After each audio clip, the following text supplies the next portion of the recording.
지금부터 보건복지부 연구개발 사업 설명회를 시작하겠습니다. 안녕하십니까. 설명회 사회를 맡은 한국보건산업진흥원 연구개발혁신본부 R&D 경영전략팀 장미 팀장입니다.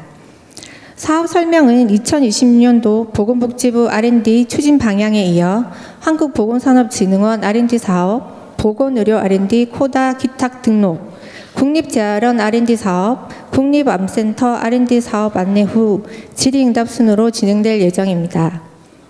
그럼 먼저 보건복지부 보건산업정책국 바이오헬스 R&D 혁신 TF팀 박성민 팀장님께서 2026년도 보건복지부 R&D 추진 방향에 대해 발표해 주시겠습니다. 안녕하세요. 보건복지부 바이오헬스 R&D 혁신 TF 팀장 박성민입니다. 오늘 보건복지부 R&D에 관심을 갖고 참석해 주셔서 진심으로 감사드립니다. 그럼 지금부터 2026년도 보건의료 연구개발 추진 방향에 대해서 말씀드리겠습니다. 먼저 국내 보건의료 R&D 투자 방향입니다.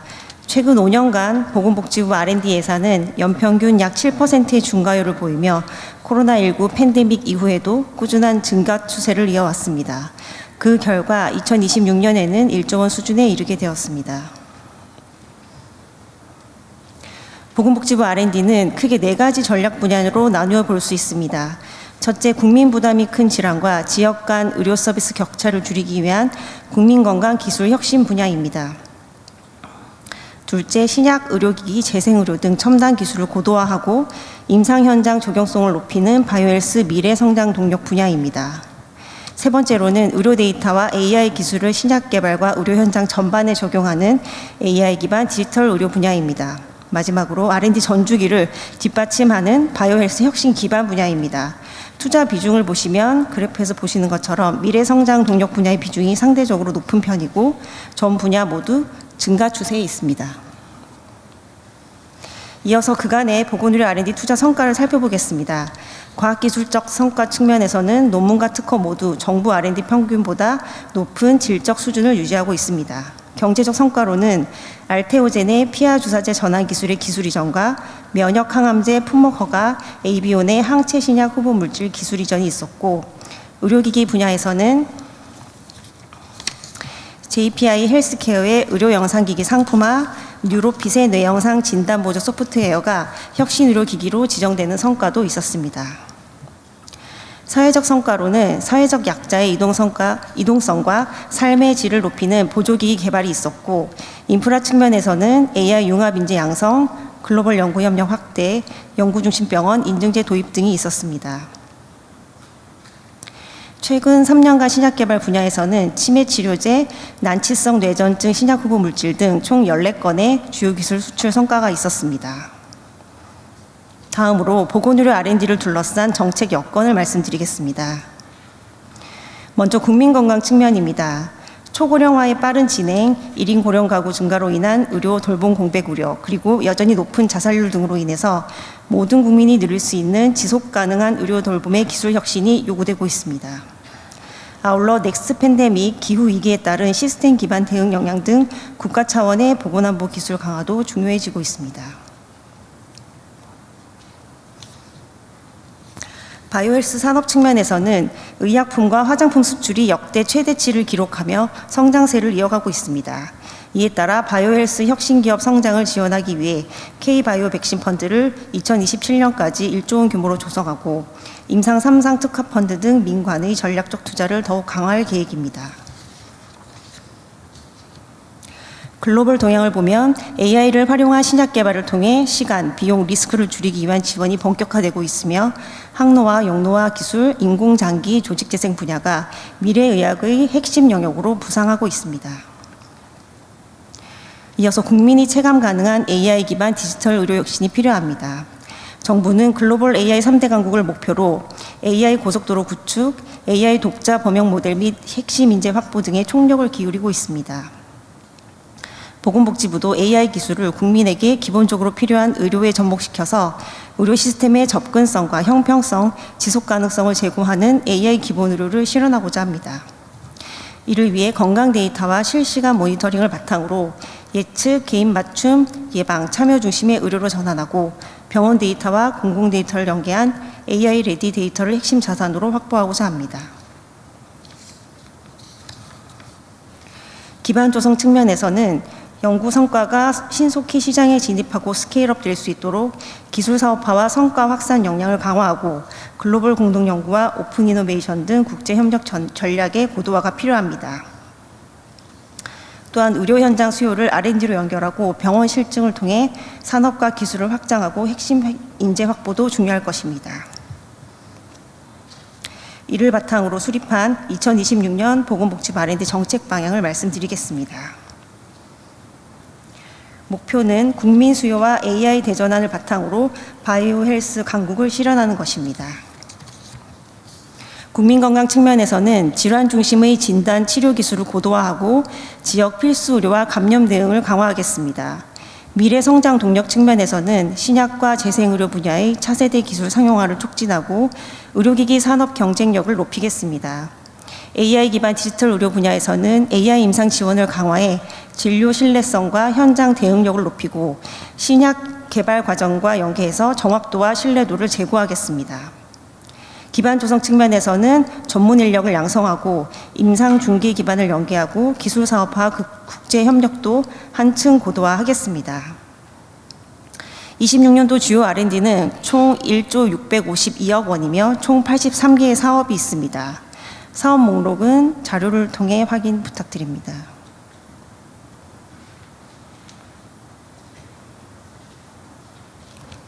이어서 2026년도 신규 및 증액 주요 사업에 대해서 말씀드리겠습니다.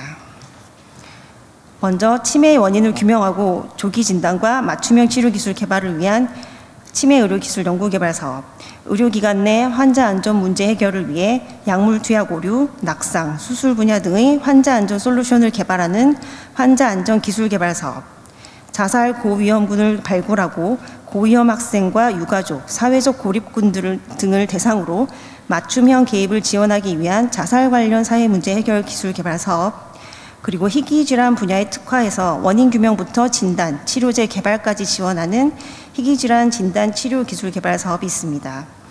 또한 난임 불임 환자들을 지원하고 고위험 산모와 태아의 생존율 제고를 위한 저출산 극복 기술 개발 사업이 있습니다. 두 번째로는 노화를 지연 억제하고 영노화를 유도하는 세포치료제와 유전자 치료제 기술 개발을 위한 항노화, 영노화 재생의료 중개 임상 연구가 있습니다. 그리고 개발 중이거나 개발이 완료된 수술 로봇 제품의 기술 고도화를 위해서 수요처인 의료기관이 중심이 되어 로봇, 의료기기 기업과 협력 연구를 지원하는 AI 기반 수술 로봇 이노베이션 랩 구축 및 활용 사업이 있습니다. 최첨단 기술을 통해 기존 의료기기 성능의 한계를 극복하여 글로벌 의료기기 시장을 선점하고 의료 현장의 미충족 수요를 해결하기 위한 범부처 첨단 의료기기 연구개발 사업이 있습니다. 그리고 연구자와 환자 수요에 기반하여 임상연구 위험도에 따라 차등하여 세포 유전자 치료 개발을 지원하는 첨단 재생의료 임상연구 활성화 지원 사업이 있습니다. 분산형 임상시험 요소 기술 등 임상시험의 효율성과 안전성을 높이기 위한 스마트 임상시험 신기술 개발 연구가 포함되어 있습니다. 세 번째로는 바이오 로봇 등 지역 특화 산업과 연계한 지역 거점 AX 혁신 기술 개발 사업, 국내 AI 분야와 IT 분야의 박사급 인재 유입을 촉진하기 위한 첨단 바이오 융합 인재 양성 사업, 질환 단백질의 구조를 분석해서 그 구조에 꼭 맞는 저분자 화합물을 발굴하는 기술의 AI 에이전트 기술을 활용하는 구조 기반 신약 개발 지원 사업, 그리고 AI 설계 기반 기술을 활용한 항체 후보 물질의 대규모 병렬 생성과 비임상 개발을 가속화하는 AI 활용 항체 바이오 벡터 개발 및 실증 사업이 있습니다. 그리고 맞춤형 정밀 의료 구현과 신약 의료기기 개발을 지원하기 위해서 참여자 동의 기반으로 혈액, 소변 등의 검체를 확보해서 DNA, 혈청 등 인체 자원을 제작하여 유전체, 임상, 공공 데이터를 통합하는 국가통합 바이오 빅데이터 구축 사업이 있습니다. 마지막으로는 연구중심병원 인증제 시행으로 확대된 인증병원의 특화 연구 영역을 개발을 지원을 하고 병원 간의 협력 수요를 발굴하기 위한 연구중심병원 도약 지원 사업이 있습니다. 의과대학과 이공계 대학원 간 협력을 바탕으로 공동연구 및 융합연구 체계를 구축하여 교육, 연구, 사업화가 연계된 융합 인재 양성을 위한 K-메디스트 지원 사업이 있습니다. 그리고 바이오 헬스 유망 기업의 스케일업을 위해서 연구개발, 사업화 등 글로벌 엑셀러레이터와 연계한 민간 인프라 중심의 지원 체계를 구축하는 글로벌 엑셀러레이터 기반 스케일업 지원 사업이 있습니다. 그리고 마지막으로 보건의료 분야의 국가 R&D 연구개발 과제의 사업화 실패 또는 지연을 막고자 연구단계 초기부터 사업화 지원 전략에 대한 맞춤형 컨설팅과 스케일업을 지원하는 보건의료 R&D 핵심 기술 얼리부스트 사업이 있습니다. R&D 투자 방향에 대한 발표는 이 정도로 마무리하고 세부 사항은 이어서 진흥원에서 추가로 설명드리겠습니다. 연구자 여러분의 많은 관심과 참여를 부탁드립니다. 경청해 주셔서 감사합니다. 다음으로 한국보건산업진흥원 연구개발혁신본부 R&D 정책전략팀 이슬기 팀장님께서 한국보건산업진흥원 R&D 사업에 대해 발표해 주시겠습니다.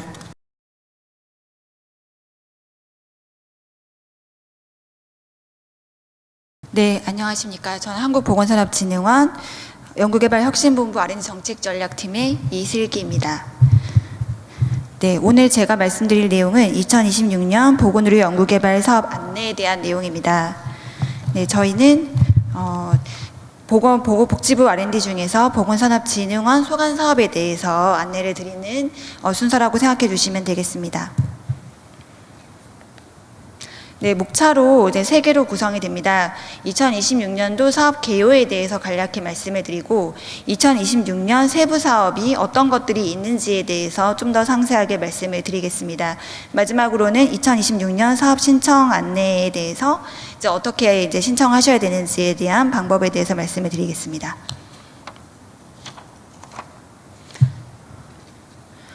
네, 저희 지금 보시면 보건산업진흥원에서 보건의료기술진흥법 제5조, 제7조에 의거해서 R&D 사업의 기획평가 관리를 담당하고 있습니다.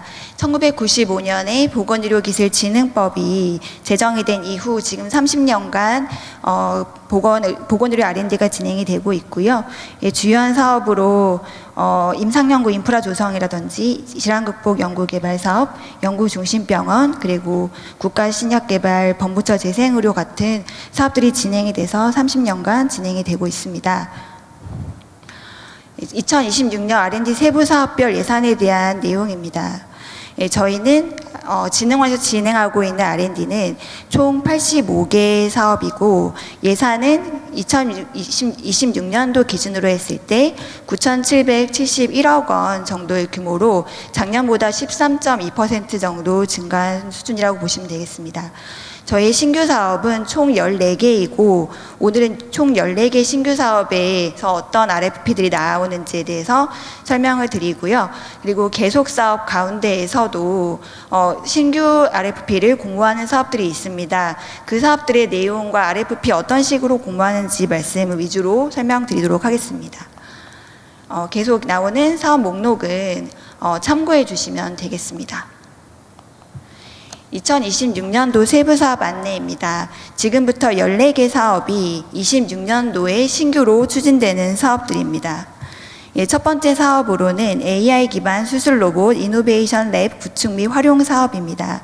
본 사업은 개발 중이거나 완료된 수술 로봇 제품의 기술 고도화를 위해 AI 기술 등을 활용한 의료기관 협력 연구 플랫폼을 구축하고 활용하는 사업입니다.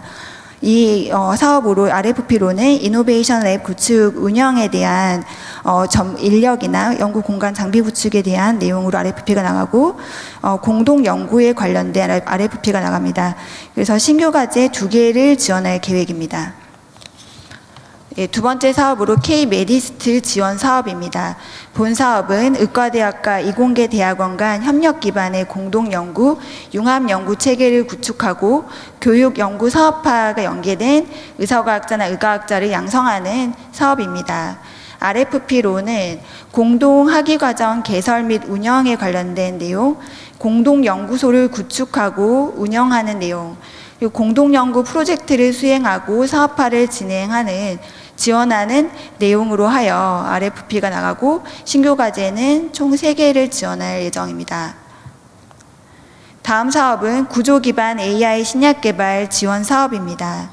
본 사업의 목표는 AI 기반 단백질 구조 기반 약물을 발굴하고 생성형 AI 기술과 AI 에이전트 기술을 적용하여 구조 기반 약물 발굴 기술 개발하고 후보 물질을 확보를 하는 사업입니다. 본 사업에서는 질암 단백질 및 저분자 화물 구조 기반 약물 발굴 기술에 인공지능 에이전트 기술을 접목하여 신약 개발 생성형 AI 모델을 고도화하고 저분자 의학 후보 물질을 발굴하는 내용으로 RFP가 나가고 신규 과제는 4개가 지원이 됩니다. 네 번째 사업으로 글로벌 엑셀러레이터 기반 스케일업 지원 사업입니다. 본 사업은 바이오에스 분야 유망 창업기업 기술의 신속한 스케일업을 위해 연구개발 사업화 등 글로벌 엑셀러레이터와 연계한 민간 인프라 중심의 지원 체계를 구축하고 활용하는 사업입니다. 본 사업에서는 바이오에스 창업기업의 스케일업을 위한 엑셀러레이터 센터를 육성하고 활용을 지원하는 내용으로 신규 과제를 1개 지원할 예정입니다. 그 다음 범부처 첨단 의료기기 연구개발 사업입니다. 네, 본 사업은 범부처 사업으로 진행이 되며 첨단 의료기기 개발을 통한 글로벌 신시장 선점 및 보건안보 대응 역량을 확보하기 위한 사업입니다.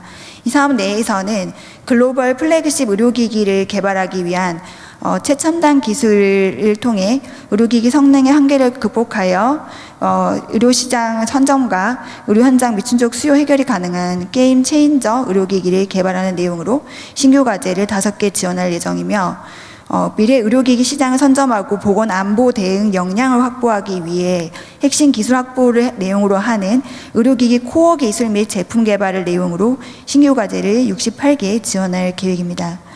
의료 현장 진입 역량 강화를 위해 규제 과학기술과 임상 연구에 대한 내용을 지원하는 신규 과제도 33개를 지원할 예정입니다.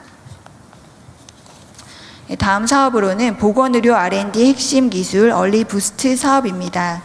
본 사업은 조기 랩투 마켓을 실현하는 R&D 밀착형 사업화 전략을 지원하여 초기 연구 성과의 기술 이전, 실증 지원, 민간 투자 연계 등 효과적인 기술 성장과 사업화 성과를 제고하기 위한 사업입니다. 본 사업에서는 보건의료 R&D 성과의 시장 가치 극대화를 위해 기술 특성별 맞춤형 사업화 전략을 수립하고 컨설팅을 지원하는 내용으로 하여 신규 과제를 30개 지원할 예정입니다. 다음 사업은 연구중심병원 도약 지원 사업입니다. 신규로 인증된 연구중심병원의 특화 연구 영역을 발굴하고 병원 간 협력 수요를 발굴하는 것을 목적으로 하며 지원 내용으로는 C링크 R&D라고 하여 연구중심병원 인증 확대에 따른 신규 인증병원 특화 연구 영역을 발굴하고 개념 검증을 지원하는 내용으로 신규 과제 11개를 지원합니다. 또한 병원 간 협력 수요 발굴, 조정, 우수성과 발굴 등 다양한 연구활동을 지원하기 위해 협력 지원 R&D를 1개 과제에 지원할 예정입니다. 다음 사업으로는 자살 관련 사회 문제 해결 기술 개발 사업입니다. 본 사업은 자살 고위험군 발굴 및 맞춤형 위기 개입을 통한 국민 건강 증진 및 자살 문제를 해결하기 위한 목적으로 추진되었습니다. 본 사업은 자살 고위험 학생, 유가족, 고립 등 대상자 맞춤형 개입 기술 개발, 현장 실증을 통한 확산 보급을 내용으로 하여 대상자를 정신질환자, 그리고 자살 유가족, 자살 시도자, 사회적 고립, 자살 예방 기술 개발, 학생 자살 예방 등의 내용으로 RFP가 나가게 되며 지원하게 됩니다. 다음 사업으로는 지역 거점 AX 혁신 기술 개발 사업입니다. 본 사업은 지역 AX 연구 거점을 조성하여 지역 특화 산업과 연계한 AX 산업화 촉진 및 AX 기술 공급 기지를 구축하는 내용으로 추진됩니다. 내용은 공정 응용 솔루션 AX R&D 의 내용으로 신규 과제 3개가 지원되며 응용 제품 AX R&D로 신규 과제가 4개 지원될 예정입니다. 다음 사업으로는 첨단 바이오 융합 인재 양성 사업입니다. 본 사업에서는 국내 AI, IT 박사급 인재를 바이오스 분야로 유입하는 것을 촉진하여 융합형 고급 인재를 육성하는 것을 목적으로 하며 AI 기반 첨단 바이오 연구 성과를 창출하도록 지원해서 국내 산업 현장 중심의 연구개발 체계가 구축되는 것을 목표로 하고 있습니다. 양성하는 내용으로 하여 국내 AI 등 박사급 경력 인재가 국내 바이오헬스 기업에서 역량을 키울 수 있게 초기 채용 기간 인건비, 연구비를 지원하는 내용으로 신규 과제를 50개를 지원할 예정입니다. 그 다음 사업으로는 최고급 해외 인재 유치 사업입니다. 본 사업은 해외 인재를 전략적으로 유치하여 기업 연구개발 분야의 인적 경쟁력 강화와 지원 체계를 구축하는 내용이고요. 국내 바이오헬스 기업이 글로벌 최고 수준을 채용할 수 있도록 인건비와 프로젝트 운영비를 패키지로 지원하는 내용으로 신규 과제를 6개 지원할 예정입니다. 다음 사업으로는 치매 의료기술 연구개발 사업입니다. 이 본 사업은 AI 빅데이터 기반의 정밀의료를 활용한 치매 원인 규명, 조기 진단, 맞춤형 치료, 예방기술 개발을 통한 전주기 혁신형 연구개발을 추진하는 내용입니다. 본 사업에서는 치매 치료제 고도화 비임상 지원, 치매로 1개 과제 지원, 치매 비약물 치료 기술 개발로 신규 과제 1개 지원, 첨단 기술 기반 치매 진단 기술 실용화 및 고도화 연구로 신규 과제를 2개 지원할 예정입니다. 그 다음 사업은 항노화 및 영노화 재생의료 중개 임상 연구입니다. 본 사업은 노화 지연 억제 및 영노화를 유도하는 첨단 기술이 적용된 세포 치료제 유전자 치료제를 기술 개발하고 임상 진입을 가속화하는 내용입니다. 본 RFP로는 항노화 및 영노화 기술 기반 재생의료 기술 개발을 위해 비임상 시험 단계를 지원하는 내용으로 신규 과제를 6개 지원할 계획입니다. 다음 사업으로는 환자 안전 기술 개발 사업입니다. 본 사업은 의료기관 내 환자 안전 문제 해결을 위해 발생 빈도가 높으나 행태 개선에만 의존하고 있어 기술 도입이 절실한 약물 투약 오류, 낙상, 수술 분야의 환자 안전 확보를 위한 기술 개발 및 실증으로 지원합니다. 본 사업에서는 주요 위험 영역에 대한 시나리오 기반 예방 예측 기술 개발, 기술 시스템 행동 통합의 혁신형 환자 안전 솔루션 개발, 개발 기술의 현장 적용을 통한 효과성, 안전성 검증, 확산 방안 마련으로 신규 과제를 6개 지원할 예정입니다. 지금까지 14개 사업이 26년도 신규 사업으로 추진하는 내용입니다. 15번부터는 계속 사업 중에 신규 과제를 공모하는 내용입니다. 15번 사업은 RNA 바이러스 감염병 대비 항바이러스 치료제 개발 사업입니다. 포스트 코로나 시대에 재발생할 수 있는 미지의 감염병에 선제 대응하기 위해 R&D 바이러스 생활사에 작용하는 항바이러스제 개발 지원을 내용으로 후보물질 발굴 연구 지원의 내용으로 신규 과제 10개를 지원합니다. 16번 사업은 감염병 예방 치료 기술 개발입니다. 본 사업에서는 백신 자급화 기술 개발로 필수 예방 접종 백신의 국산화, 그리고 미래 유행 가능 미해결 감염병에 대한 백신 개발 지원으로 신규 과제를 4개 지원하고 의료 현장 맞춤형 진단 기술 개발은 신규가 없습니다. 미해결 치료제 도전 기술 개발의 내용으로 신규 과제 7개를 지원할 예정입니다. 국가 신약 개발 사업입니다. 본 사업에 있어서는 기존에 지원을 하던 내용이 계속 유지가 되고 있고요.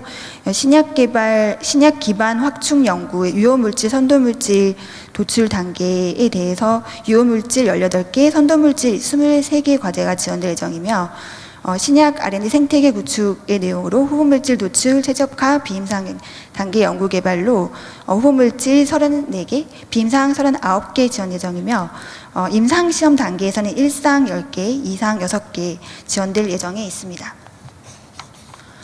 다음 사업으로 글로벌 의사과학자 양성입니다. 본 사업에서도 의사과학자 박사 후 연구 성장 지원에 있어서 신규 과제 신진의 40개, 신규 과제 심화의 20개의 과제가 지원될 예정에 있습니다. 의과학자 글로벌 연수 지원도 신규 과제 5개 지원 예정입니다. 글로벌 연구 협력 지원 사업입니다. 본 사업에서는 국가 간 연구 협력 지원에 있어서 신규 과제 중 신규 과제의 한형 별도 과제형 스마트 임상 분야 3개 지원, 신규 과제 중 일반형 바이오헬스 분야의 8개 과제가 지원될 예정입니다. 글로벌 공동연구지원센터는 첨단바이오 전략 거점센터가 1개 지원될 예정이 있습니다. 범부처 재생의료 기술개발 사업입니다. 본 사업에서도 원천기술 쪽에 신규 과제가 12개, 재생의료 연계기술로 TRL 3에서 5단계가 15개, 재생의료 치료제 치료기술 개발에 있어서 임상단계 3개 과제가 지원될 예정입니다. 세포기반 인공혈액 사업에 있어서는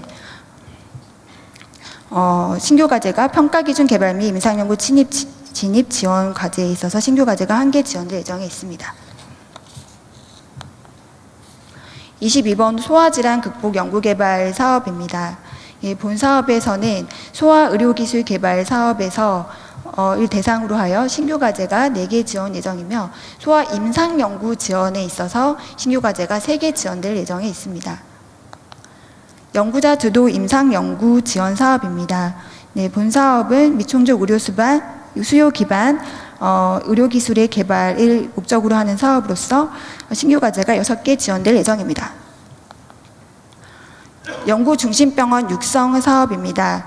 본 사업에서는 내역사업 중 한미혁신 성과창출 R&D에서 신규 과제가 5개 지원될 예정입니다. 유전자 RNA 및 후성유전체 편집기술 기반의 유전차 치료제 개발 사업에서는 유전자 RNA 및 후성유전체 편집기술 기반의 유전자 치료제 임상 최적화 연구에서 신규 과제가 2개, 임상 지원 사업에서 신규 과제가 1개 지원될 예정입니다. 의료 현장 감염 대응 역량 고도화 기술 개발에 있어서는 감염병 대응 의료기관 방역 역량 향상 기술 개발에 신규 과제가 2개 지원될 예정입니다. 임상 현장 수요 연계형 중개 연구는 임상 현장 수요 연계 중개 연구에 있어서 신규 과제가 6개 질환에 대해서 18개의 신규 과제가 지원될 예정입니다. 28번 장애인 노인 자립 생활을 위한 보조기기 실용화 연구개발 사업은 장애인 노인 자립 생활을 위한 보조기기 실용화 연구개발에 신규 과제가 3개 지원될 예정입니다.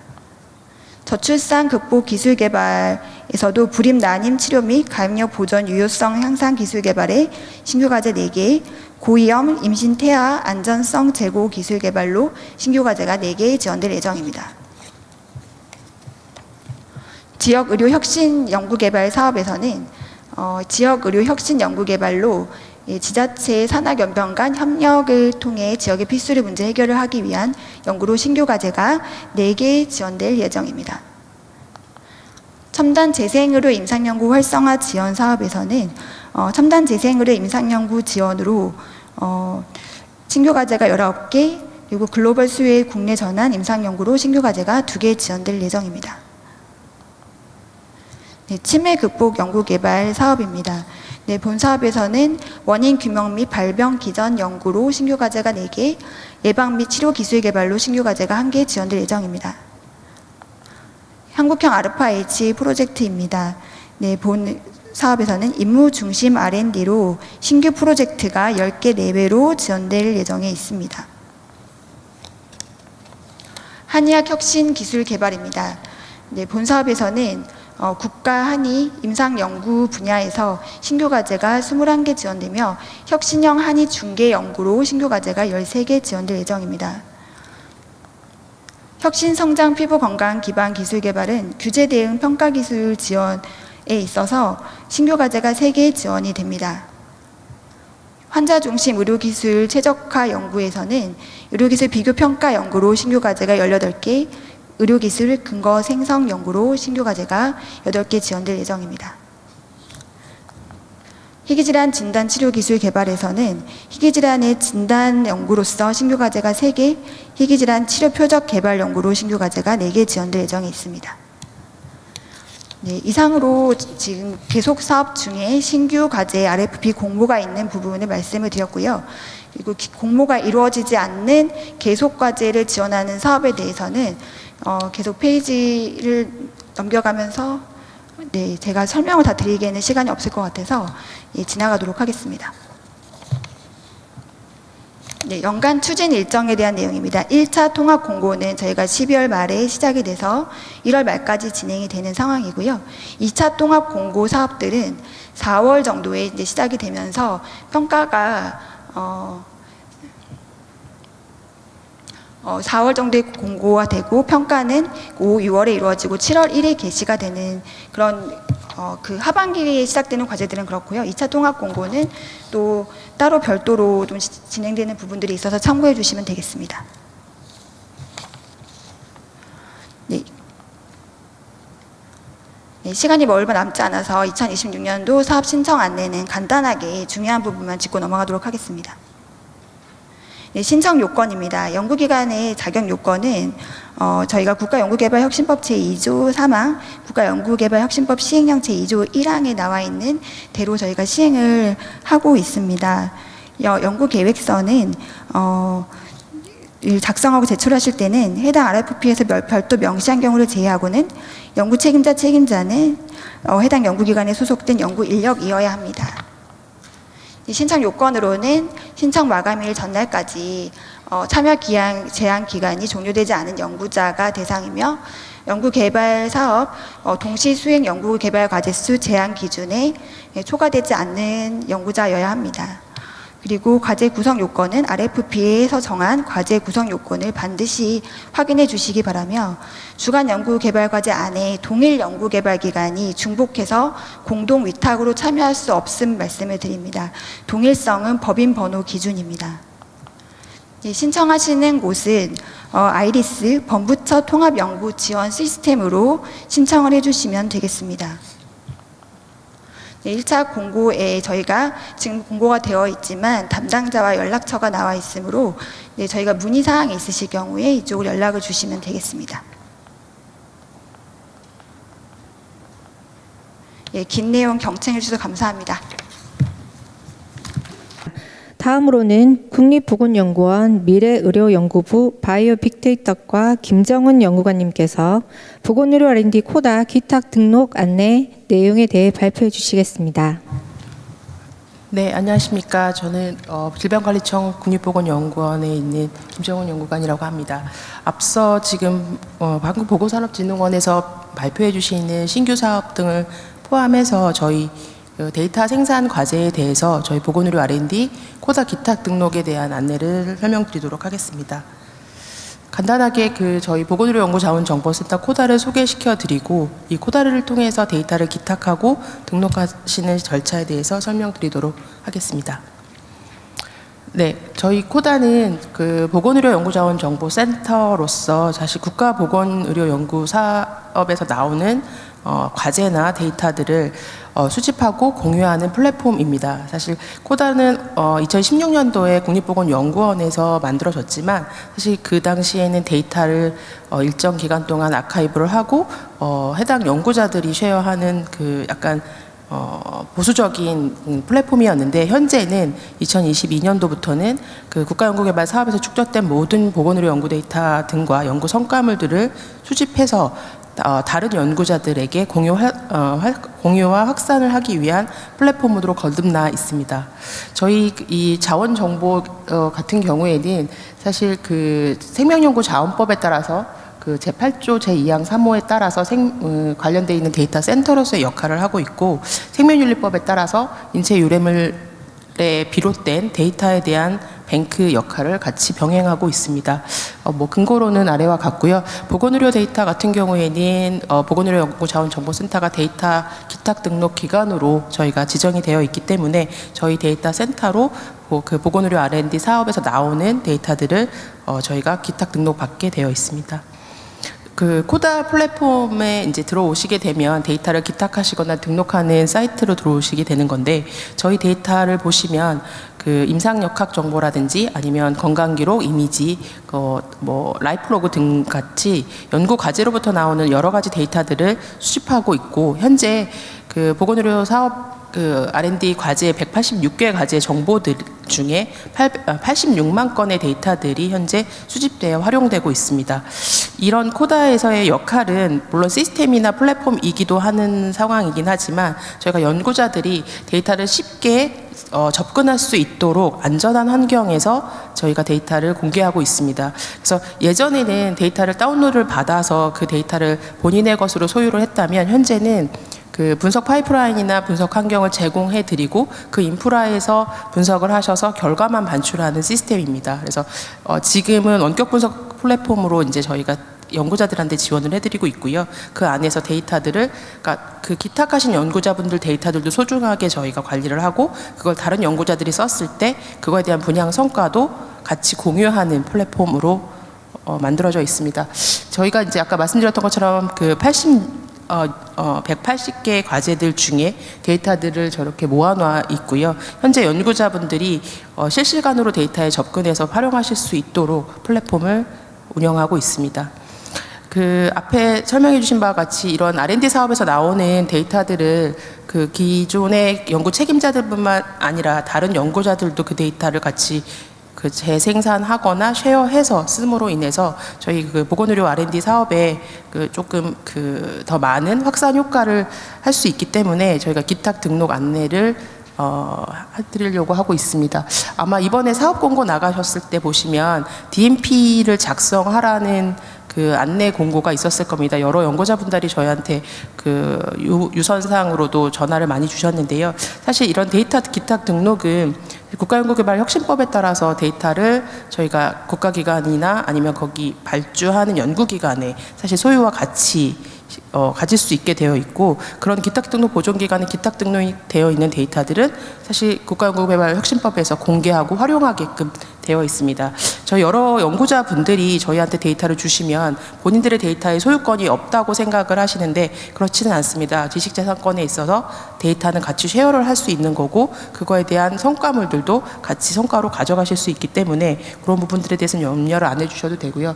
생명연구자원법에 있어서도 사실 기탁등록 보존기관의 데이터를 분양하고 공개할 수 있는 것으로 근거가 되어 있기 때문에 그 부분 또한 같이 여러 부처들이 사실 이런 데이터들을 공개하고 활용하는 플랫폼들을 다 가지고 있습니다. 기탁 등록 대상은 사실은 작년만 해도 사실 데이터가 생산한 과제에 일축해서 데이터를 기탁 등록하는 거로 해석을 많이 하셨다면 사실 26년도 신규 과제부터는 사실 모든 과제에 대해서는 생산되어 있는 데이터들은 저희에게 등록을 해주시는 플랫폼 그 거버넌스로 사실은 좀 변경되어 있는 사항이 있습니다. 그래서 기탁 대상은 여기 보시는 바와 같이 국가연구개발 사업 수행을 통해서 창출된 모든 생명연구 자원이나 보건의료 연구 자원들은 실물 소재 및 자원을 포함해서 데이터까지는 저희에게 등록을 해주셔야 되고요. 지금 보시는 바와 같이 생명연구자원법에 기존에는 생명연구자원이라는 것으로 정의 규정이 되어 있다면 현재는 개정이 돼서 생명연구 데이터라는 것까지 포괄하게 되어 있습니다. 그래서 그 연구 과정에서 수행돼서 나온 산출물, 그 관련되어 있는 데이터들은 모두 자료나 정보로 취급되기 때문에 저희에게 기탁을 해주셔야 되고요. 데이터의 유형은 현재 사실 저희가 이렇게 나열은 했지만 저희가 갖고 있는 데이터 유형의 거의 리스트라고 보시면 됩니다. 임상역학 데이터, 유전체 데이터, 전사체, 단백체, 대사체, 이미지 또는 영상, 또 라이프로그, 요즘에는 사실은 뭐 환자와 진료 사이에서 나온 데이터들, 메타데이터들 값들도 영상이나 아니면 그 텍스트 파일로 저희한테 제공해 주고 계십니다. 물론 실험 데이터도 포함이 되고요. 그 관련되어 있는 뭐 의약품 개발에 있어서 필요한 뭐 화합물 성분들도 저희한테 주셨고, 사실 가장 최근에는 여기 있는 데이터뿐만 아니라 소스 코드나 아니면 개발하신 알고리즘들도 저희한테 등록을 해주신 상태입니다. 그 등록 기관으로 저희가 이제 그 질병관리청 국립보건연구원 안에 있는 보건의료 연구자원정보센터에 기탁 등록을 해주시는 것이고요. 기관 정보는 저희가 이제 이메일 주소와 연락처를 남겨두었습니다. 저희가 카카오 채널도 운영을 하고 있기 때문에 그 카카오에서 보건의료 연구자원정보센터를 검색하시면 저희 공개 플랫폼 채널이 나오고요. 거기에서 언제든지 24시간 내에 헬프데스크가 운영되고 있으니까 질의 궁금하신 거는 질의 주시면 됩니다. 그 저희가 데이터를 기탁을 받아서 공개하는 절차는 굉장히 길지만 사실 연구자분들이 그 데이터를 생산해서 저희한테 이제 기탁하거나 등록하시는 프로세스는 아주 패스트 트랙으로 가려고 하고 있습니다. 사실은 그 데이터를 등록하셔서 공개하는 시점까지를 저희가 항상 연구자들하고 협의를 하다 보니 시간이 오래 걸렸는데, 사실 올해부터는 데이터를 등록을 하시면 저희가 아카이브를 하고 그 이후에 품질 검증을 하기로 이제 저희 이제 내부적으로 논의가 완료되었습니다. 심의 이 상세 절차기는 한데요. 지금 현재는 과제 과제들 수행하시면서 데이터가 나오시면 다른 사업들 같은 경우에는 단계별로, 그러니까 만약에 계속연도, 단연도 사업 같은 경우에는 1차년도, 2차년도, 3차년도에 나눠서 DMP를 작성해 주셨고, 그 DMP에 따라서 데이터들이 어떻게 들어올지 저희가 미리 알 수 있기 때문에 관련돼 있는 신청서 준비는 되게 간단할 것으로 보이고, 등록증도 사실은 저희가 등록을 해주시면 길게는 사실 한 달이 걸리긴 했는데 2주 이내에 기탁 등록 확인증을 발급해 드리도록 하겠습니다. 그 신청 서류는 좀 복잡하긴 하지만 사실 DMP를 저희가 먼저 선점을 할 거기 때문에 아마 RFP 공고상 나가 있는 DMP 작성을 잘 해주시면 관련돼 있는 서류는 아마 중복되는 것들이 많아서 많이 줄어들 것이고요. 지금 기탁 완전히 사업이 선정이 돼서 최종 결과 보고서가 나오기 전까지 사실 등록 기탁 프로세스는 움직일 수 있기 때문에 사업이 완전히 종료돼서 기탁을 하시게 되면 굉장히 절차가 복잡해지고 어려워질 수 있으므로 단계별로 해주시면 가장 효율적이라는 거 먼저 말씀드리겠고, 관련돼 있는 동의서를 구독하신 경우는 사실 저희한테 주시고 나서 공개하기가 사실 편리하긴 합니다. 저희 복지의료 영역에서는 사실 휴먼을 대상으로 하는 데이터들이 많기 때문에 관련돼 있는 동의서들을 잘 구독해 주실 거라고 생각이 들고, 그 동의서 기반으로 저희가 데이터를 공개하기는 하는데, 혹시라도 동의서를 제대로 구독을 하지 못하시는 경우에도 국가연구개발혁신법의 연구 성과물로 해서 저희가 가명 처리나 관련돼 있는 프로세스를 태우고 공개를 하도록 할 예정입니다. 코다 홈페이지에 들어오셔서 자세한 프로세스들은 사실 저희 나눠드린 유인물에 순차적으로 따라오시면 되고요. 저희 홈페이지가 사실 지금 이게 1.0 버전이고 2.0 버전이 2월에 사실 공개가 됩니다. 2.0 버전은 조금 달라지긴 하는데 그래도 프로세스는 동일하기 때문에 설명을 드리면, 저희 홈페이지에 회원 가입하고 로그인 하시면 저희 기탁 등록 신청란이 있습니다. 여기에 클릭을 하시면 프로세스대로 이제 순차적으로 갈 수 있고요. 등록 기탁 신청하시는 분의 신청자와 연구 책임자가 등록을 해주시고, 등록 기탁 과제에 대한 기본 정보, 지금 RFP에 나가 있는 기본 정보들을 다른 사이트에서 끌어오실 수도 있게끔 할 수 있기 때문에 관련되어 있는 정보가 아마 많이 중복이 될 겁니다. 그리고 저희가 지금 탭으로 만들어 놓은 거는 임상 데이터와 유전체 데이터, 의료 영상, 라이프 로그인데 아마 하나 사이트가 더 생겨서 기타 안에 지금 저희가 뭐 소스 코드나 알고리즘들을 주시는 분들은 그쪽 사이트로 유도할 예정이라 2.0에는 그렇게 개편이 될 예정입니다. 그래서 순차적으로 따라오시는데 제일 중요한 건 DMP에 따른 데이터의 유형이라든지, 그다음에 데이터를 생성하실 때 제일 중요한 게 그 데이터를 생산한 방법, 그다음에 QC한 방법이 적혀 있는 게 가장 좋습니다. 저희가 데이터의 정합성을 볼 때 그 연구자분들이 사용하시는 QC 프로그램이나 QC들을 가지고 저희가 한번 재검증을 하기 때문에 그런 부분들이 가장 저희한테 중요하고요. 그런 부분들, 그다음에 임상역학 같은 경우에는 아마 ECRF 관련해서 코드북들을 많이 생성을 하실 건데 CRF에 나와 있는 변수나 변수명들을 정리해서 코드북화 해주시면 제일 좋습니다. 그래서 코드북, 데이터의 실데이터는 저희가 시스템에는 사실 임상역학 데이터는 사이즈가 크지 않기 때문에 바로 업로드가 가능한데, 데이터 사이즈가 큰 이미지나 유전체 데이터 같은 경우에 저희가 외장 형아들을 뭐 대여해드려도 되고 아니면 저희한테 클라우드 상으로 업로드 해주셔도 되기 때문에 그런 부분들은 저희 담당자와 미리 사전에 협의를 해주시면 감사하겠습니다. 네, 이렇게 해서 사실 기탁 신청서 한 장 하고요, 연구계획서, 공개자원정보 설명서는 데이터의 카탈로그라고 보시면 됩니다. 그래서 그 부분, 그다음에 IRB 심의 확인서는 연구를 하시면 다 IRB 심의를 받으시기 때문에 그런 부분들이 이제 합을 맞추셔서 제출하기를 누르시면 사실 등록이 완료됩니다.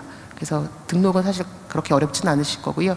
아마 지금 RFP상 그 사전공고 나간 그 안내문 보시면 이 DMP 서식이 숨어져 있습니다. 그래서 좀 저도 사실 처음에 들어가봤는데 처음엔 찾기가 좀 어려웠는데, 이제 저희가 이제 보시면 주간 연구 기관과 공동 연구 기관들이 별도의 DMP를 쓰게끔 저희가 양식 2개가 같은 양식이긴 하나, 동일한 양식을 각각 사용할 수 있게끔 이와 같이 안내를 해드렸습니다. 자세한 가이드라인은 저희 코다 홈페이지에 또 올려놓을 예정이니까요. 한번 확인해 보시고 또 이제 또 궁금하신 사항이 있으시면 제가 아까 연락처나 카카오 채널 통해서 물어보시면 됩니다. 그 DMP 중에서 사실 가장 이제 저희가 강조를 드리고 싶은 부분만 말씀을 드리면, 데이터의 양상은 연구자분들이 워낙 잘 하시기 때문에 굳이 설명할 필요는 없고, 가장 많이 저희에게 여쭤보시는 게 데이터를 등록하게 되면 언제쯤 공개를 하는 거를 이제 연구자분들이 주로 사실 결정을 많이 하시는데, 사실 국가연구개발혁신법 상으로는 최종 결과 보고서 제출 이후 3개월 이내에는 공개가 원칙입니다. 그래서 저희가 함부로 저희가 뭐 공개 시점을 정할 수 있는 건 아닌 것 같고요. 때에 따라서 연구자분들이 저희랑 협의를 하시는 게 뭐냐면, 이게 데이터가 만약에 5년도의 단연도 과제인데 5년 뒤에 그 데이터를 3개월 이후에 다른 연구자들이 만나면 사실 공동 연구의 협력 연구가 사실 그렇게 부족하게 되는 형태인 것 같습니다. 그래서 저희가 이제 말씀드린 유형 중에 하나는 그 기존에 가지고 계신 데이터들을 순차적으로 공개를 하시되, 혹시 그 공개하시는 중에 요 데이터만큼은 제한 공개를 걸고 싶다고 하시면 그 기간 내에는 제한 공개가 가능하고, 그 연구개발 사업이 종료되기 전에는. 근데 이제 만약에 그 제한 공개를 나와 조금 같이 공동 연구를 하고 싶으신 연구진들이 있으시면 사실 그분들을 저희가 브리지 역할을 해드리는 것도 방법이라서, 그래서 좀 많은 연구가 이루어지고 그 데이터를 다시 재활용하실 수 있는 다른 사업들로 조금 퍼져나가게끔 하는 게 좋은 효과가 있는 것 같습니다. 그래서 저희도 혹시 지금도 모 사업이 뭐 4개의 사업단이 15개의 공동 연구기관으로 이루어진 프로젝트들이 있는데, 그분들의 데이터들의 파급 효과가 엄청 커서 사실 15개 사업이 다시 공동 연구로 다시 뿌리내리면 그거 저희가 기존에 받았던 사업보다 훨씬 더 많은 R&D 연구가 이루어지는 것 같은 그런 효과를 봤습니다. 그래서 그런 부분들 많이 좀 참고해 주셨으면 좋겠고, 그래서 이제 DAP 양식에 공개 시점을 많이 물어보셔서 그걸 조금 말씀드리고 싶었습니다. 혹시라도 데이터를 아카이빙하는 공간이 부족하거나 내가 이걸 가지고 있을 수 없는 부피가 있다고 하시면 언제든지 저희에게 문의를 주시면 그 데이터의 생산 계획에 따라서 저희가 아카이빙 해드리는 것도 도움을 드리도록 하겠습니다. 네, 이상입니다. Q&A는 보니까 마지막에 한꺼번에 받는 걸로 확인이 되어서 오늘 발표는 여기까지 하도록 하겠습니다. 감사합니다. 다음으로 국립재활원 재활연구소 건강보험연구과 연구기획팀 임성민 팀장님께서 재활연구원 R&D 사업에 대해 발표해 주시겠습니다. 네, 안녕하십니까. 국립재활원 연구기획팀장 임성민입니다. 네, 그러면 국립재활원 R&D 사업에 관련해서 말씀드리도록 하겠습니다. 네, 주요 목차는 다음과 같습니다. 네, 먼저 국립재활원 R&D 사업 현황에 대해서 말씀드리도록 하겠습니다. 네, 국립재활원은 국립재활원 재활연구개발 용역 사업이 2011년도부터 2개 내역 사업으로 이루어져서 시행되고 있습니다. 저희 국립재활원 재활연구개발 사업은 재활연구개발 지원 사업과 재활로봇 중개연구 사업 2개 사업으로 이루어져 있고, 지원 사업의 같은 경우는 22억 정도, 그리고 로봇 사업 같은 경우는 58억 정도로 저희 국립재활원이 직접 사업을 전담하고 관리하고 있습니다. 그래서 26년도 총 예산은 81억 정도입니다. 네, 그러면 이제 각 내역 사업별로 소개드리도록 하겠습니다. 재활연구개발 지원 사업 같은 경우에는 고령화와 같은 사회 장애 유형 확대에 따른 의료비 지출 부담 증가 등의 위기에 대응하기 위해서 만들어진 사업입니다. 네, 재활연구개발 지원 사업 같은 경우 장애인, 노인 등 사회적 취약계층이 체감할 수 있는 재활기술 프로그램의 개발 및 보급을 위한 사업으로 사회복귀를 촉진할 수 있는 재활기술 등 체감도 높은 재활기술 개발 및 보급에 주력하고 있습니다. 2026년도 같은 경우 지금 23개 과제가 계획 중이며 예산은 말씀드린 대로 22억 정도입니다. 네, 주요 연구 분야 및 중점 추진 영역입니다. 장애 유형별 임상 연구 관련해서는 장애 유형의 기능 회복 기술 및 평가 도구 연구, 그리고 재활 빅데이터 구축 연구, 임상 재활 테스트베드 연구로 이루어져 있습니다. 그리고 재활 기기 개발 및 자립 환경 고도화 연구 분야에는 개인 맞춤형 재활 기기 연구, 그리고 스마트 환경 제어 및 자립 지원 기술 연구로 중점 추진되고 있습니다. 건강관리 서비스 기술 연구 분야에는 건강보건 서비스 및 사회복귀 콘텐츠 연구, 그리고 지역사회 재활건강 플랫폼 구축 연구를 중점 추진하고 있습니다. 올해 신규 과제 리스트라고 보시면 될 것 같습니다. 총 13개 과제로 보통 연구기간이 한 3년 정도이고 연간 1억 원 정도로 구성되어 있다고 보시면 되겠습니다.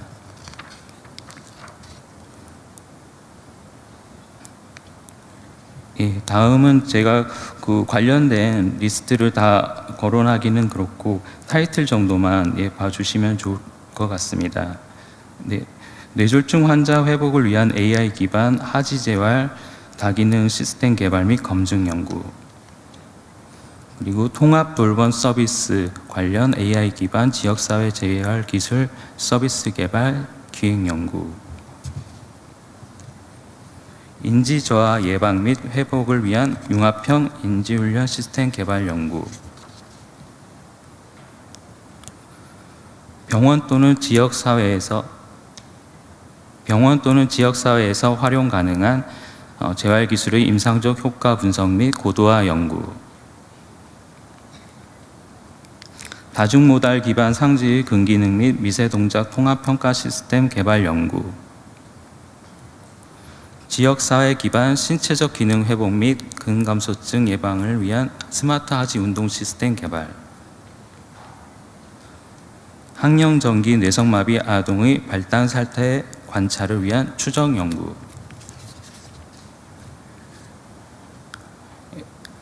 에리 오디오 오라케스트를 연동한 청각 보조 통합 솔루션 개발, 지능형 이동 보조 시스템을 위한 자율장애물 극복 핵심 기술 개발, 건강정보 취약 장애인을 위한 건강정보 콘텐츠 및 활용 가이드라인 개발, 장애인의 신체 기능 요소 및 운동 적합도 평가 및 분류체계 개발, 파킨슨병 환자의 원격 운동 기반 모니터링 및 지원 시스템 개발 및 검증, 스마트 기기 기반 비접촉형 노쇠 선별 평가 및 중재 콘텐츠 개발. 네, 이상은 재활연구 개발 지원 사업의 신규 과제 리스트 목록이었으니 참조해 주시면 좋을 것 같습니다. 그럼 다음으로 저희 주요 내역 사업 중에 하나인 재활로봇 중개 연구 사업을 말씀드리도록 하겠습니다. 재활로봇 중개 연구 사업은 최적의 재활로봇 중개 연구 인프라를 통해 기존의 기술 중심의 연구 결과와 임상 연구 간의 연계를 촉진해서 재활로봇 등 재활보조 기술 산업을 육성하고 장애인 및 노약자의 삶의 질을 향상시키는 목적을 갖고 시행되고 있으며 올해 31개 과제로 58억 정도 예산이 책정되어 있습니다. 네, 관련된 이제 신규 과제 리스트입니다. 총 10개 과제이고 연구 기간은 3년이며 연구비는 연간 1억 5천 정도 지원되고 있습니다. 역시 신규 과제 리스트 목록에 대해서 타이틀 정도 말씀드리도록 하겠습니다. 6세 미만 보행장애 소아를 위한 의도 기반 맞춤형 보행재활 로봇 중개 연구 및 인허가, 부분 체중 지지 및 하지 보조가 가능한 케이블 구동형 보행재활 로봇 시스템 중개 연구 및 인허가, 보행 환경 변화에 실시간 대처가 가능한 AI 기반 어시스트 as needed 기능을 가진 하지 재활 로봇 중개 연구, 실내 재활을 위한 이동식 발목 재활 로봇 시스템 중개 연구 및 인허가, 멀티모달 센서 융합 기반 상지 재활 로봇의 사용자 의도 대응형 모듈 중계 연구, LMM VR XR 기반 지능형 상지 재활 로봇 기술 중계 연구, 뇌졸중 장애인 자발적 재활을 위한 센서 기반 운동 학습 평가 및 AI 회복 예측 기술 중계 연구 및 인증, 상지 또는 체관 재활을 위한 지능형 전기 자극 및 로봇 연동이 가능한 멀티모달 중재 시스템 중재 연구 및 인허가, 재활 로봇 중개 연구 사업 종합적 성과 관리 및 분석, 그리고 재활 로봇 관련 기술 분야별 지식재산권 창출에 관한 기획 연구가 있습니다. 네, 다음은 이제 저희 기존에 말씀드린 저희 사업 관련한 특성과 공고 관련한 안내를 말씀드리도록 하겠습니다. 본 사업은 국립재활원인 저희가 국가기관이 직접 시행하기 때문에 앞서 말씀드린 이제 보건복지부 사업과는 조금 별개로 용역 형태로 발주가 되고 계약 관련한 국가개혁법을 준용하고 있습니다. 그래서 계약 체결이 이루어지고 특허 같은 경우에는 국가 및 주관기관이 공동으로 소유하고 있음을 알려드립니다. 과제 공고 일정은 저희가 2월에 지금 예정되어 있고 공고한 위치는 기존의 아이리스나 이런 시스템과는 다른 국가 종합 전자 조달 시스템 홈페이지를 참조해 주시면 되겠습니다. 관련해서 조달처 나라장터 저희가 접속해서 공고를 검색하고 할 수 있는 창을 지금 관련 자료에 이제 수록하였기 때문에 참조해 주시면 좋을 것 같습니다. 네, 조달청 입찰 공고 검색 방법도 저희가 기재를 해드렸으니 참조해 주시면 좋을 것 같고요. 특히나 이 지원 자격 및 입찰 전 준비 사항을 미리 좀 준비를 하셔야지 조달청 입찰 참가하시는데 큰 지장이 없으실 것 같습니다. 그리고 저희 관련 사업 관련해서 내년도에도 기술 수요 조사서를 통해서 신규 과제를 항상 공모하고 있으니 관련한 일정 6월, 8월 정도에 참조해 주시면 좋을 것 같습니다. 네, 그러면 국립재활원 재활연구개발 용역사업 안내를 이상으로 마치도록 하겠습니다. 네, 감사합니다. 다음으로 국립암센터 암정복 추진기획단 사무국 구정현 사무국장님께서 국립암센터 R&D 사업에 대해 발표해 주시겠습니다. 네, 안녕하십니까. 2026년도 국립암센터가 추진하는 R&D 사업에 관련돼서 말씀드리도록 하겠습니다. 우선 암센터와 관련된 간단한 소개와 R&D 사업 소개 후에 신규 공모하는 내용에 대한 주요 사항을 말씀드리겠습니다. 국립암센터를 지금 병원으로 아시는 분들이 좀 많으셔서 간단하게 좀 소개를 드리게 되었는데요. 국립암센터는 세계 최고의 국립암센터라는 비전으로 우리나라의 국민을 암으로부터 보호하고 또 암 환자의 삶의 질을 향상시키다라고 하는 임무를 암관리법에 의해서 부여받은 정부 출연기관입니다.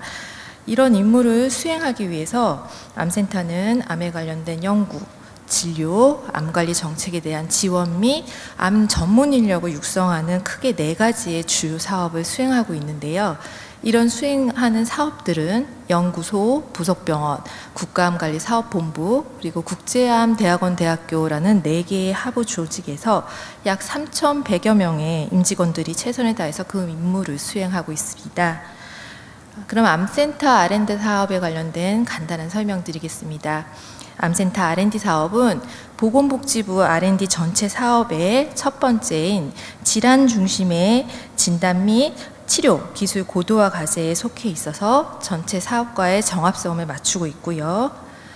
암센터 내부에서도 암연구 사업에 관련된 중장기 추진 계획을 세워서 글로벌 암 연구의 허브가 되겠다라는 비전과 목표를 하여 5대 추진 전략과 20개 중점 추진 과제를 마련하고 있으며 현재 금년 내에 마무리하여 단계별로 수행을 할 예정입니다. 26년에 확보된 예산은 679억 원입니다. 이 중 신규 내역 사업의 유치를 통해서 24년 대비해서 약 100억 원의 연구비를 확보를 하였고요. 내역 사업 구성은 보시는 바와 같이 5가지로 되어 있습니다. 아까 보시는 것처럼 4개 조직에서 내부 연구자들이 수행을 하고 있는 공익적 암 연구 사업이 있고요. 나머지 4개 사업들은 국내외의 암 연구자들을 동시에 같이 지원을 하고 있습니다. 공익적 암 연구 사업입니다. 내부 연구자 지원 사업인데요. 25년과 동일하게 271억 원 예산으로 공익 목적으로 암 융합하는 융합 연구, 또 공익적인 암 기반 연구, 그다음에 전주기의 암 관리 정책 연구와 또 암 빅데이터, 실험동물, 종양은행 등 관련 암 연구를 위한 인프라를 운영해서 서비스를 하는 4가지 프로그램으로 운영되고 있습니다. 두 번째, 국내 산학연병 암 연구자를 지원하고 있는 암정복 사업이고요. 암정복 사업은 암 관리 근거 창출과 공익적 암 임상 연구를 중점하고 있고 필요에 따라 지역 암센터의 연구 사업을 지원합니다. 세 번째는 암 생존자 헬스케어 연구 사업입니다. 암 생존자들을 대상으로 하는 임상 연구 코호트를 구축하고 필요한 헬스케어 기술 개발과 검증을 하는 사업인데 올해는 계속 과제만 지원됩니다. 한미암 공동연구 사업입니다. 한국의 국립암센터와 미국 국립암연구소 간의 연구협력 MOU를 기반으로 하여서 시작이 되었는데요. 주로 단백 유전체 기반으로 하는 임상연구와 면역세포 치료제에 관련된 원천 기술 개발을 하는 등 한미의 연구자가 공동으로 수행을 하고 있고 올해는 역시 계속과제만 지원됩니다. 면역세포 유전자 치료제 전주기 기술 개발 사업입니다. 25년 하반기부터 시작이 되었는데요. 이런 새로운 면역 치료제 개발 수요에 부응하기 위해서 특별히 고형암을 대상으로 하는 면역세포 유전자 치료제를 개발하기 위한 사업입니다. 첫 번째는 바이럴 벡터나 T세포를 생산하는 GMP를 설치하고 그다음에 생산된 CAR-T나 TCR-T와 관련된 임상연구 또는 TIL과 관련된 임상연구를 수행합니다. 이상 암센터 R&D 사업 관련 말씀을 드렸고요. 암정복 사업에 관련된 내용은 설명을 드려서 넘어가겠습니다.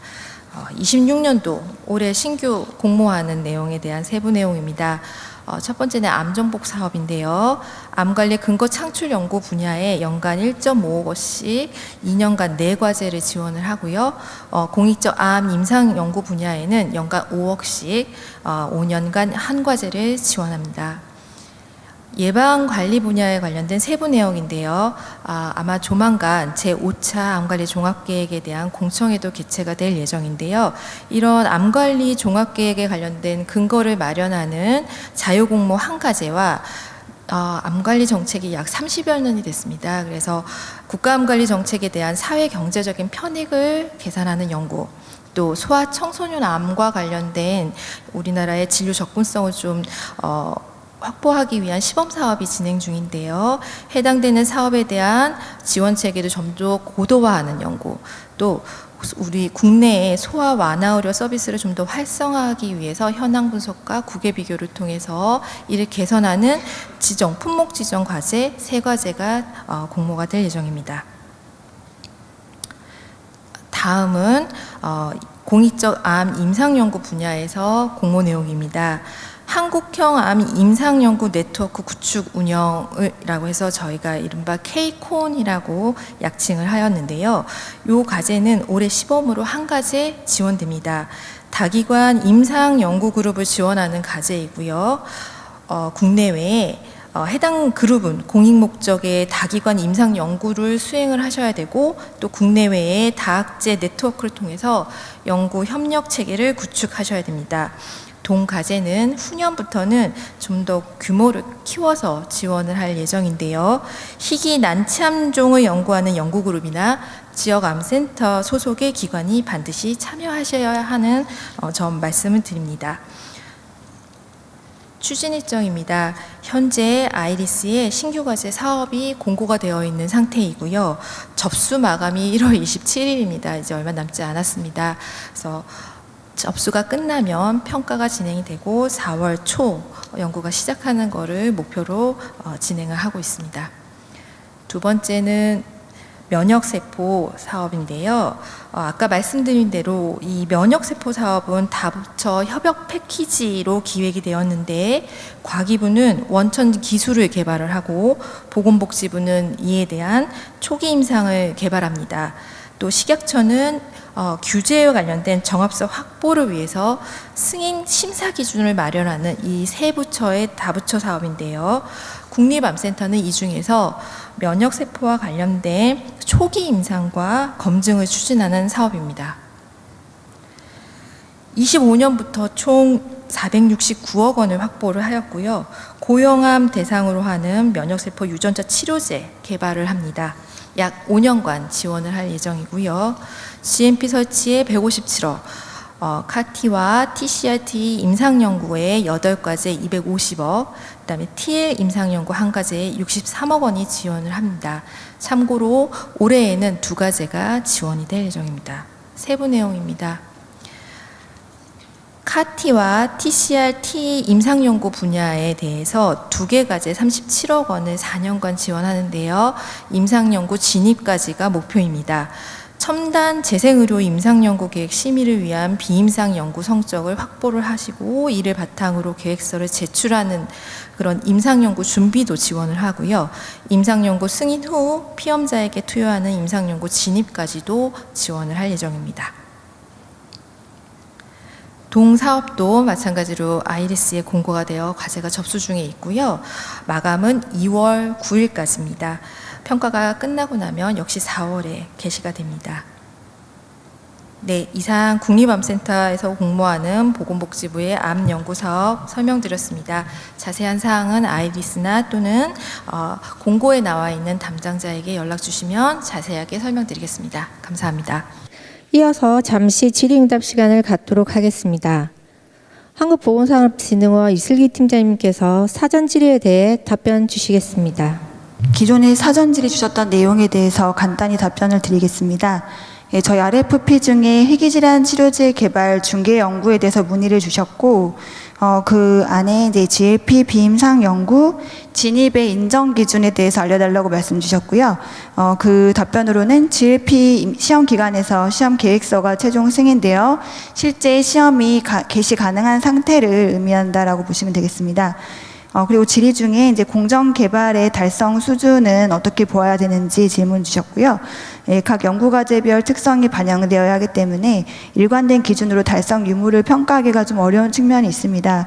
따라서 RFP에서 요구하는 범위와 연구 주제의 특성을 반영하여 실용화 성과 목표를 설정해 주시기 바랍니다.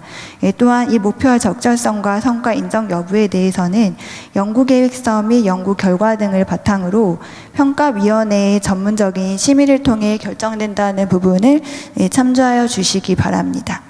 네, 그리고 현장에서 주신 질문과 사전 질의 답변 중에 답변드리지 못했던 부분에 대해서는 저희가 시간 관계상 이메일로 연락을 드리도록 하겠습니다. 감사합니다.